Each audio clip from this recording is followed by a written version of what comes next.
ഇനി മലപ്പുറത്ത് പാണക്കാട് യോഗം നടക്കുകയാണ്. അവിടെ നിന്ന് ഗോകുൽ കെ വേണുഗോപാൽ ചേരുന്നു.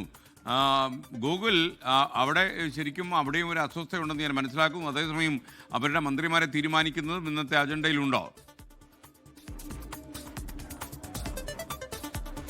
തീർച്ചയായും രണ്ടു കാര്യങ്ങളാണ്. പ്രധാനമായിട്ടും ഈ മുഖ്യമന്ത്രി തീരുമാനം വൈകുന്നതിൽ ഒരു അതൃപ്തി മുസ്ലിം ലീഗിനുണ്ട്. അതുമായി ബന്ധപ്പെട്ട പ്രതികരണങ്ങളൊക്കെ കഴിഞ്ഞ ദിവസം മുസ്ലിം ലീഗിന്റെ ചില നേതാക്കളെങ്കിലും പ്രകടിപ്പിക്കുകയും ചെയ്തിരുന്നു. മുസ്ലിം ലീഗിന്റെ മലപ്പുറം ജില്ലാ ജനറൽ സെക്രട്ടറി ഹമീദ് മാസ്റ്റർ അത്തരത്തിലൊരു പ്രതികരണം നടത്തിയതാണ്.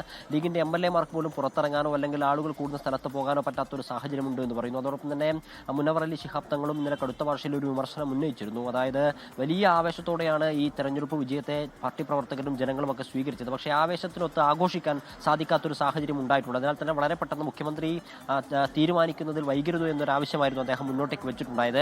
അതിനിടയിലാണ് ഇപ്പോൾ അടിയന്തരമായിട്ട് മുസ്ലിം ലീഗിന് ഉന്നതാധികാര സമിതി ഇവിടെ ചേരുന്നത്. പാണക്കാട് സാദിഖലി തങ്ങളുടെ വീട്ടിൽ പാണക്കാടാണ് യോഗം ചേരുന്നത്. ഇവിടെ PK കുഞ്ഞാലിക്കുട്ടി ഉൾപ്പെടെയുള്ള നേതാക്കൾ എത്തിയിട്ടുണ്ട്. PK കുഞ്ഞാലിക്കുട്ടി, PMA സലാം ഉൾപ്പെടെയുള്ള നേതാക്കൾ ഇവിടെ എത്തിയിട്ടുണ്ട്.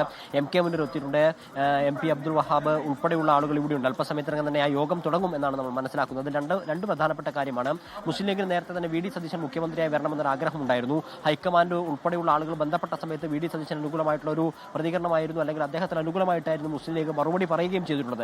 അതിന് വിരുദ്ധമായിട്ടാണ് ഒരു തീരുമാനം ഇന്ന് വരുന്നതെങ്കിൽ ഏത് രീതിയിലായിരിക്കും പ്രതികരിക്കേണ്ടത്, അതിനെ എങ്ങനെ സ്വീകരിക്കണം, എങ്ങനെയാണ് അതിൽ എന്ത് നിലപാട് സ്വീകരിക്കണം എന്നതിനെ സംബന്ധിച്ചൊരു തീരുമാനം, ഒരു ചർച്ച ഇന്നുണ്ടാകും. അതോടൊപ്പം തന്നെ മുസ്ലിം ലീഗിന്റെ മന്ത്രിമാരെ സംബന്ധിച്ച കാര്യത്തിലും തീരുമാനമുണ്ടാകും. 5 മന്ത്രിമാരെ തന്നെ കിട്ടുമെന്നാണ് മുസ്ലിം ലീഗ് പ്രതീക്ഷിക്കുന്നത്.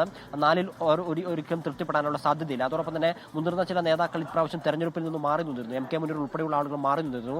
അവരെ അക്കോമഡേറ്റ് ചെയ്യാൻ ആവശ്യമായിട്ടുള്ള സ്ഥാനവും സർക്കാരിൽ മുസ്ലിം ലീഗ് പ്രതീക്ഷിക്കുന്നുണ്ട്. ഇതുൾപ്പെടെയുള്ള കാര്യങ്ങളാണ് ചർച്ച ചെയ്യുക. മന്ത്രിമാരുടെ സ്ഥാനത്തേക്ക് പട്ടികയിലേക്ക് പരിഗണിക്കപ്പെടുന്നത് തീർച്ചയായിട്ടും PK കുഞ്ഞാലിക്കുട്ടി പട്ടികയിൽ ഉണ്ടാവും. എല്ലാ ജില്ലകളിൽ നിന്നുമുള്ള ആളുകളെ മന്ത്രിസ്ഥാനത്തേക്ക് എത്തിക്കണമെന്നൊരു താല്പര്യം പാണക്കാട് സാദിഖലി ശിഹാബ് തങ്ങൾക്കുണ്ട്. N ഷംസുദ്ദീൻ പാലക്കാട് നിന്ന് വരുമെന്നും കരുതുന്നു. അതോടൊപ്പം തന്നെ കോഴിക്കോട് നിന്ന് പാറക്കൽ അബ്ദുള്ള, കാസർഗോഡ് നിന്ന് AK മഷ്റഫ് ഉൾപ്പെടെയുള്ള ആളുകൾ പരിഗണിക്കപ്പെടാനുള്ള സാധ്യതയുണ്ട്. 5 പേരെ മന്ത്രിസ്ഥാനത്തേക്ക് കിട്ടുമെന്നത് തന്നെ പ്രതീക്ഷ തന്നെയാണ് മുസ്ലിം ലീഗ് പങ്കുവെക്കുന്നത്. അതുമായി ബന്ധപ്പെട്ടുള്ള ചർച്ച, പ്രധാനപ്പെട്ട ഒരു ചർച്ചയാണ് ഇപ്പോൾ നടക്കുന്നത്. മുസ്ലിം ലീഗിന് ഉന്നതാധികാര സമിതിയാണ്. സാദിഖലി ശിഹാബ് തങ്ങൾ, അബ്ബാസ് അലി ശിഹാബ് തങ്ങൾ, PMA സലാം, PK കുഞ്ഞാലിക്കുട്ടി തുടങ്ങിയ മുതിർന്ന നേതാക്കളൊക്കെ ഇവിടെ എത്തിക്കഴിഞ്ഞിരിക്കുന്നു. അല്പസമയത്ത് തന്നെ ആ യോഗം ചേരുകയും ചെയ്യും. ഈ പറഞ്ഞതുപോലെ VD സതീശന് അനുകൂലമായിട്ടുള്ള ഒരു വികാരം മുസ്ലിം ലീഗ് അണികൾക്കുമുണ്ട്. അതിന് വിരുദ്ധമായിട്ടുള്ള ഒരു തീരുമാനം വരികയാണെങ്കിൽ ലീഗിന്റെ യോഗം പാണക്കാട് ചേരുകയാണ്.